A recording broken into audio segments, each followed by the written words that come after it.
दोस्तों नमस्कार, हाजिर है एक बार फिर से आज की बड़ी और ताजा खबरों के साथ। बस आपसे निवेदन है, कृपया वीडियो को लाइक कर दें, चैनल को सब्सक्राइब कर लें और घंटी बटन जरूर दबा दें। वहीं पहली बड़ी खबर है, बीजेपी में इस्तीफा देने की मची होड़। यूपी चुनाव से पहले बीजेपी को लगा एक और बड़ा झटका। अब इस विधायक ने थामा आरएलडी का दामन। जी आपको बता दें कि यूपी में विधानसभा चुनाव से पहले बीजेपी को एक और बड़ा झटका लगा है। भाजपा विधायक अवतार सिंह बढ़ाना ने राष्ट्रीय लोकदल यानी आरएलडी को ज्वाइन कर लिया है। बढ़ाना ने पिछली बार मेरठ के मीरापुर विधानसभा से चुनाव लड़ा था। आरएलडी ने ट्वीट कर इस बात की जानकारी देते हुए कहा कि पूर्व सांसद और वरिष्ठ नेता अवतार बढ़ाना आज राष्ट्रीय लोकदल यानी आरएलडी में शामिल हो गए। आपको बता दें कि फिलहाल यूपी में दल बदल का दौर जारी है। यूपी विधानसभा चुनाव में इस बार समाजवादी पार्टी और बीजेपी में कड़ी टक्कर है। अब दोनों में किसकी सरकार बनेगी, अपनी राय हमें वीडियो लाइक कर कमेंट बॉक्स में जरूर दें। और ये बड़ी खबर, पिछले 48 घंटे में बीजेपी के 6 विधायकों ने दिया इस्तीफा और 2 विधायक बीजेपी में हुए शामिल। आपको बता दें कि उत्तर प्रदेश में विधानसभा चुनाव की तारीखों के ऐलान के बाद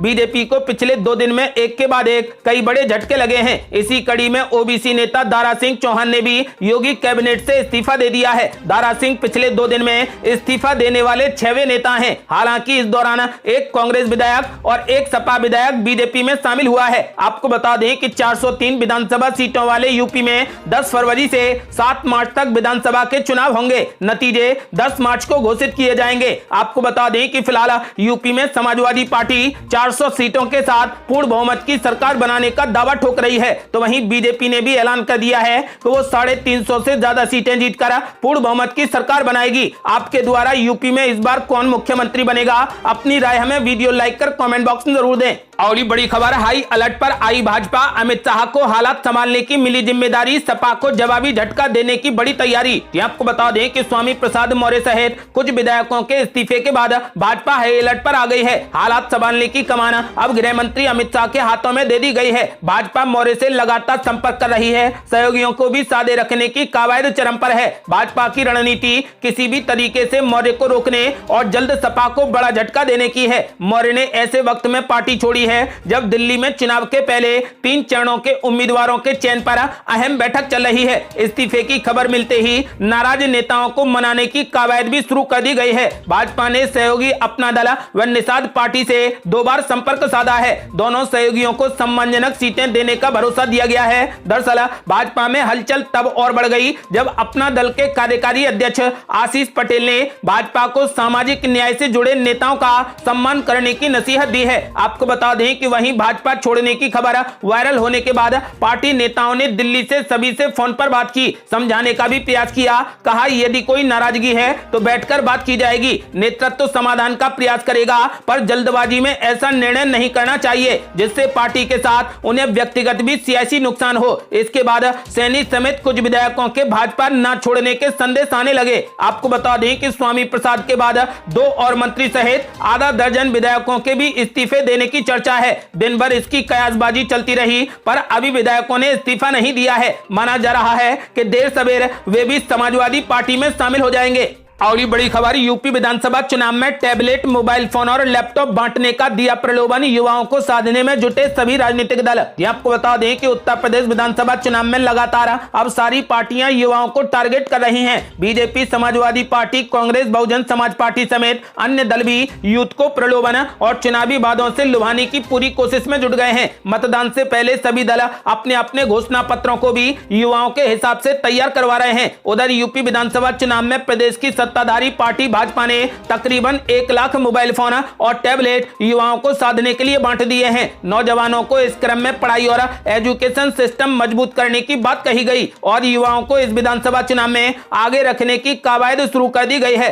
समाजवादी पार्टी की बात करें तो पिछली बार सरकार ने बेरोजगारी भत्ता के बहाने युवाओं को अपनी तरफ किया था। वहीं इस बार लैपटॉप देने की बात कही है। यहां तक कि समाजवादी पार्टी ने कुछ लैपटॉप बांट भी दिए हैं। ऐसे में युवाओं पर उनकी जरूरत के हिसाब से पार्टियां सियासी दांव खेल रही हैं ताकि विधानसभा चुनाव में बड़ी जीत दर्ज की जा सके। उत्तर प्रदेश में कांग्रेस भी इस मामले में बिल्कुल भी पीछे नहीं रही और उसने पहले तो लड़की हूं लड़ सकती हूं का नारा दिया और जिसके बाद यूथ लड़कियों को साधने के लिए पिंक स्कूटी मैराथन कराकर लड़कियों को साधा। यही नहीं, कांग्रेस ने युवा प्रवक्ता बनाए, युवाओं को डिजिटली जोड़ा और यहां तक कि अब युवाओं का अलग से घोषणा पत्र तैयार करवाने की बात कही जा रही है, जिसमें यह जाहिर हो गया है कि उत्तर प्रदेश में विधानसभा चुनाव जीतने के लिए युवाओं को अलग अलग तरीके से पार्टियां अपने हित के लिए आगे कर रही हैं। हालांकि इस क्रम में बहुजन समाज पार्टी की मायावती की बात करें तो उन्होंने सीधे युवाओं को संवाद करने के लिए अपने भतीजे आकाश आनंद, बसपा के राष्ट्रीय महासचिव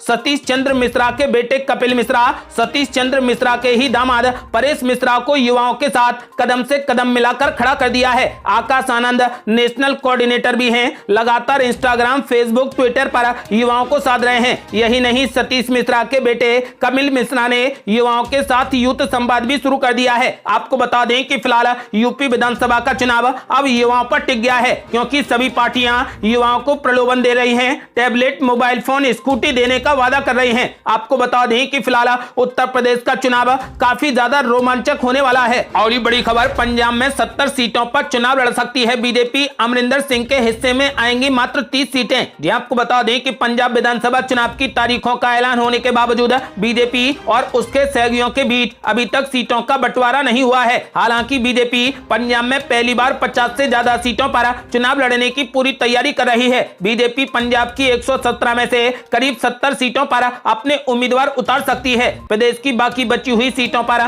बीजेपी के गठबंधन सहयोगी अमरिंदर सिंह की पार्टी पंजाब लोक कांग्रेस और सुखदेव सिंह ढींढसा की पार्टी श्रोमणी अकाली दल संयुक्त चुनाव लड़ेगी। आपको बता दें कि पंजाब चुनाव अभियान से जुड़े भाजपा के एक वरिष्ठ नेता ने बताया कि अगले 2 दिनों में भाजपा गठबंधन के बीच में सीटों का बंटवारा हो जाएगा। इसके साथ ही उन्होंने ये भी कहा कि भाजपा प्रदेश की लगभग 70 सीटों पर चुनाव लड़ने की तैयारी कर रही है। अमरिंदर सिंह की पंजाब लोक कांग्रेस के हिस्से में 30 सीटें और सुखदेव सिंह ढींढसा को 20 सीटें मिल सकती हैं। सामने आई जानकारी के मुताबिक गठबंधन के बीच सीटों का बंटवारा हो जाने के बाद अगले सप्ताह चंडीगढ़ में पार्टी के प्रदेश कोर ग्रुप की बैठक में उम्मीदवारों के नाम पर चर्चा की जाएगी। इसके बाद प्रदेश इकाई द्वारा भेजे गए नामों की लिस्ट पर दिल्ली में भी पार्टी आलाकमान प्रदेश कोर ग्रुप के नेताओं के साथ बैठक कर चर्चा करेगा। आपको बता दें कि फिलहाल गठबंधन के तीनों दलों के बीच में सीट बंटवारे का फॉर्मूला तय करने और संयुक्त घोषणा पत्र के लिए मुद्दों का ड्राफ्ट तैयार करने के मकसद से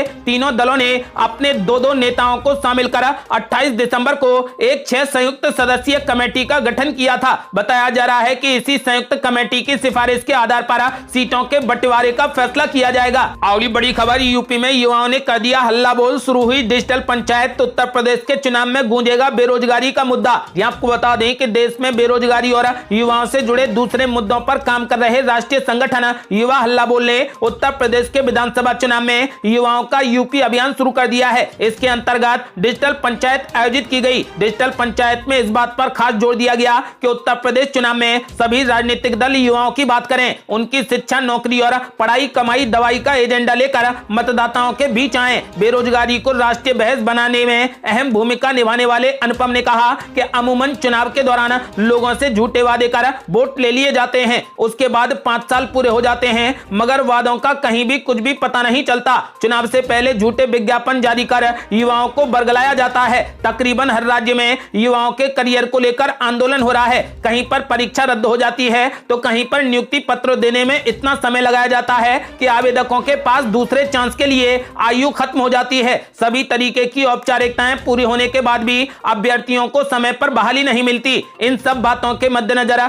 युवा हल्ला बोल ने युवाओं का यूपी मुहिम शुरू कर दी है। इसमें जगह जगह पर युवा सम्मेलन आयोजित किए जा रहे हैं। कोविड के बढ़ते मामलों को देखते हुए अब डिजिटल पंचायत शुरू कर दी गई है। और बड़ी खबर, नवजोत सिंह सिद्धू ने अरविंद केजरीवाल पर बोला जोरदार हमला। बोले गिरगिट से भी ज्यादा तेज रंग बदलते हैं अरविंद केजरीवाल, पंजाब की जनता नहीं करेगी स्वीकार। आपको बता दें कि पंजाब विधानसभा चुनाव की तारीख का ऐलान होने के बाद कांग्रेस की रणनीति क्या है, इस पर आज तक ने कांग्रेस अध्यक्ष नवजोत सिंह सिद्धू से बातचीत की। खास बातचीत के दौरान नवजोत सिंह सिद्धू ने कांग्रेस का मुख्यमंत्री चेहरा कौन होगा इस सवाल के जवाब में कहा कि पार्टी ने कहा है कि हम अपना मुख्यमंत्री चेहरा नहीं बताएंगे, तो ये आलाकमान का फैसला है। हर आदमी का एक बॉस होता है और हर किसी को उसकी बात सुननी पड़ती है। सिद्धू ने कहा कि जो इंसान अपने बॉस की नहीं सुनता फिर उसकी कोई नहीं सुन सकता। किसी पार्टी ने 70 साल तक देश चलाया तो ये अनुभव वाली बात है। पिछली बार कांग्रेस ने 15 दिन पहले ही पार्टी के चेहरे का ऐलान किया था, हो सकता है इस बार भी ऐसा हो। इस दौरान दिल्ली के मुख्यमंत्री और आम आदमी पार्टी के संयोजक अरविंद केजरीवाल पर निशाना साधते हुए